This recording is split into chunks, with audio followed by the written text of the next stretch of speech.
Super ஸ்டாரே வந்து உங்க படத்துல நடிச்சாலும், ஸ்க்ரீன் பிளேல இது இல்லன்னா, உங்க படம் காலி. ஷார்ட் ஃபிலிம் எடுத்தா கூட இந்த ஸ்ட்ரக்சர் ரொம்பவே முக்கியம். Hi film makers!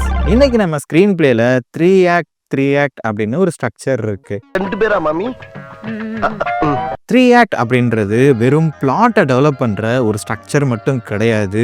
3 ஆக்ட் அப்படின்னாவே எமோஷனல் ஷிஃப்ட் அப்படின்னு சொல்லலாம். உதாரணமாக தமிழ் படமான மாஸ்டர் திரைப்படத்தை எடுத்துக்கலாம். இதில் ஜேடின்ற கதாபாத்திரம் ஒரு ஆல்கஹாலிக்காக வருவார். இது அவரோட வீக்னஸ் அப்படின்னு சொல்லலாம். இந்த வீக்னஸ்னால தான் படத்தில் பல பிரச்சனைகள் வந்து வரப்போகுது. ஆக்ட் 1ஓட கிளைமேக்ஸை தான் நம்ம வந்து பிளாட் பாயிண்ட் அப்படின்னு சொல்லுவோம், இல்லைனா இன்சைட்டிங் இன்சிடென்ட் அப்படின்னும் சொல்லுவாங்க. இது எதுக்குன்னா, நார்மலான உலகத்தில் வாழ்ந்துட்டு இருக்கிற ஒருத்தருக்கு ஒரு டிஸ்டர்பன்ஸ் பண்ணி இப்போ வேற ஒரு வேர்ல்டுக்கு கூட்டிகிட்டு போகணும். அதைத்தான் நம்ம வந்து பிளாட் பாயிண்ட்னு சொல்லுவாங்க. அப்படி இந்த படத்தில் ஒரு எலெக்ஷன் நடக்கும், அதுக்கப்புறம் ஒரு தகராறு வரும். இதனால் ஜேடி அந்த காலேஜிலிருந்து டிஸ்மிஸ் பண்ணப்படுவார். இதனால் அவர் ஜூலியன் ஸ்கூலுக்கு போகப்படுவார். ஆக்ட் 2 கன்ஃபர்டேஷன் ஸ்க்ரீன் பிளேலேயே ரொம்ப லென்த்தியான பகுதின்னு சொல்லலாம். கிட்டத்தட்ட 1 மணி நேரத்துக்கு மேலே வரும் இந்த ஆக்ட் 2. இப்போ இது வரைக்கும் ஹீரோவுக்கு ஒரு பிரச்சனைன்னு சொன்னோம், அதுதான் வந்து அவர் சரக்கடிக்கிற நிலைமை.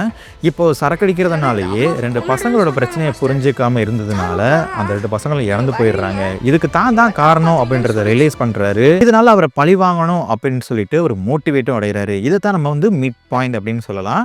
அது 2 பசங்களோட சாவுக்கு நான் பதில் சொல்ல வேண்டாம். நான் நேரில் வரேன்டா. அந்த மாதிரி இப்போ ஃபாலிங் ஆக்ஷன், ஹீரோவுக்கு தொடர்ந்து வில்லன் வந்து டார்ச்சர் கொடுக்க ஆரம்பிக்கிறான். ஸ்கூல்லையும் நிறைய பிரச்சனை வருது. இதுக்கப்புறம் வெளியிலையும் அவனுக்கு பிரச்சனை வருது. இதெல்லாம் தீர்க்கணும் அப்படின்னா பவானியோட நேருக்கு நேர் வந்து சந்திக்கணும் அப்படின்ற சுச்சுவேஷனுக்கு போகிறான். காரணம் என்னென்னா, அவனுக்கு ரொம்பவே க்ளோஸான நண்பர்களை இழக்க ஆரம்பிக்கிறான். இப்போ 3rd ஆக்ட் ரெசல்யூஷன், இது சுமார் 1/2 மணி நேரம் வரும். எல்லாருக்கும் தெரிஞ்ச மாதிரி கடைசியாக என்ன இருக்கும், கிளைமேக்ஸாக இருக்கும் அப்படின்னு நினைப்பீங்க. ஆனால் அதுதான் இல்லை. ஹீரோ வில்லன் அடித்து ஜெயிச்சா படம் முடிஞ்சிச்சு அப்படின்றது கிளைமேக்ஸ் கிடையாது. ஹீரோ மன ரீதியாக மாறணும். அந்த மாதிரி தான் வில்லனை அடித்து அவன் ஜெயிச்சதுக்கு அப்புறம் கூட அந்த ஜூலியன் ஸ்கூல் பசங்க நாங்கள் போய் ஆஜராகிறோம் அப்படின்னு ஒருத்தன் சொல்லுவான். அதுக்கு அவர் நான் பண்ண கொலைக்கு நான் தான் உள்ளே போகணும் அப்படின்னு சொல்லிட்டு அவர் ஜெயிலுக்கு போகிறாரு.